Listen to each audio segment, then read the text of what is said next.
Hey there! Are you ready to transform your space without breaking the bank?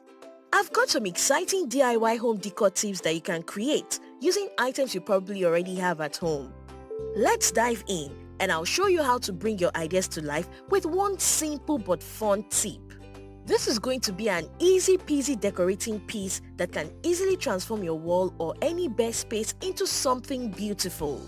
For this, we're going to need 2 cardboard papers. The cardboard paper should probably have different colors, a paper cutter, glue, an object with a shape we can easily trace. For this activity, I am going to be using a butterfly-shaped object, but you can use just about any shape you can get your hands on. Glitter, which is optional. Glow is the dark bead, which is also optional.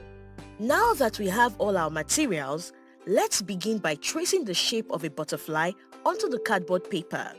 Next, cut out smaller sized butterflies from the first cardboard and slightly larger ones from the second cardboard. Next, take one of the larger butterfly pieces and one of the smaller ones and glue them together at the middle.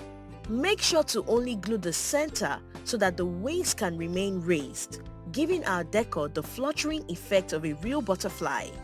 Now, apply a little glue to the back of each butterfly and gently stick them onto the wall. Arrange them in a way that makes them look like they're fluttering in a natural, beautiful pattern. Voila! Our decoration is complete. Just like that, we've created a stunning piece to brighten up your space. You can customize your butterflies with glitters, beads, or even paint to add a personal touch. Until next time, stay crafty and keep decorating.